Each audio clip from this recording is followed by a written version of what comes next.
Moshi mweupe ulitanda jijini Vatican, ikiashiria kwamba papa mpya amepatikana. Ikiwa ni majira ya masaa ya Afrika Mashariki saa 2:30 usiku, ndipo alipotangazwa papa mpya, ikiwa asili yake ni Marekani. Sasa tumfahamu zaidi papa huyu ni nani. Papa mpya wa kanisa la Katoliki ni Papa Leo wa 14, alizaliwa kwa jina la Robert Francis Prevost. Alitangazwa rasmi mnamo tarehe 8 Mei mwaka 2025. Na hii ni baada ya kifo cha Papa Francis mnamo April mwaka 2025. Uchaguzi wake ni wa kihistoria, kwani ni mara ya kwanza kwa Marekani kuchaguliwa kuwa papa. Maisha ya awali na elimu yake ni nini? Papa huyu ambaye asili yake ni Marekani. Robert Prevost alizaliwa tarehe 14 Septemba mwaka 1955 huko Chicago, Marekani, kwa wazazi wenye asili ya Kifaransa, Kiitaliano na Kihispania. Alisomea shahada ya hisabati katika chuo kikuu cha Villanova, kisha akapata shahada ya uzamili ya theolojia katika Katoliki ya Theological Union, na baadaye akahitimu shahada ya uzamivu ya sheria za kanisa ambayo inajulikana kama Canon Law kutoka chuo cha kipapa cha Mtakatifu Thomas Aquinas. Utumishi wa kiroho na uongozi, papa huyu yuko vipi? Robert Prevost alijiunga na shirika la watawa wa Agustino na kupewa daraja la upadri mwaka 1982. Alihudumu kama misionari nchini Peru kwa miaka mingi na baadaye kuwa askofu wa Chicloe kuanzia mwaka 2014 hadi mwaka 2013. Mwaka 2023 aliteuliwa na Papa Francis kuwa mkuu wa idara ya maaskofu, yani Dicaster for Bishop, na rais wa tume ya kipapa kwa ajili ya Amerika Kusini.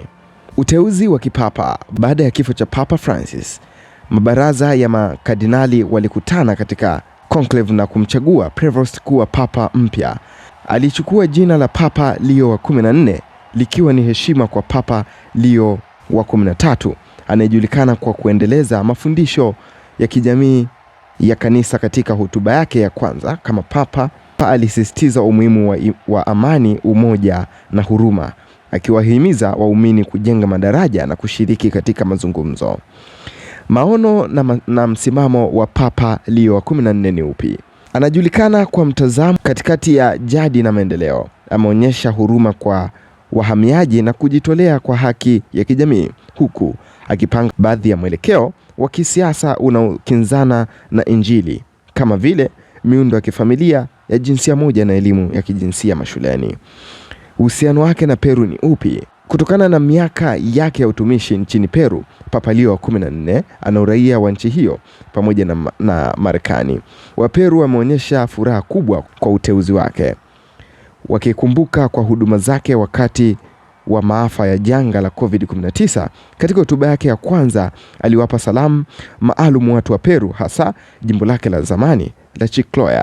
Uchaguzi wa Papa Leo wa 14 unaashiria hatua mpya katika historia ya kanisa Katoliki, ikiashiria mwelekeo wa kuunganisha tamaduni mbalimbali za kuendeleza mafundisho ya kijamii yenye huruma na haki.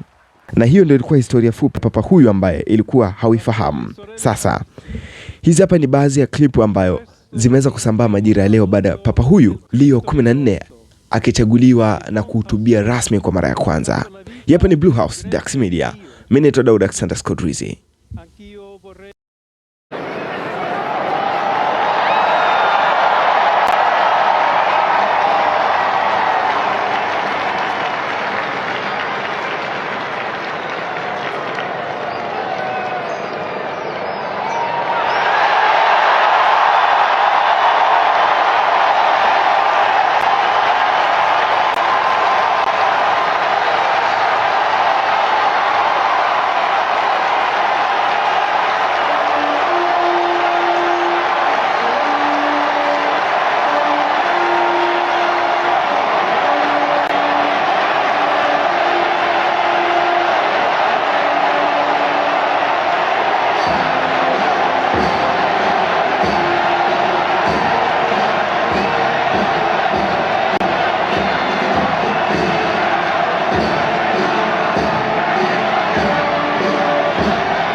La pace sia con tutti voi.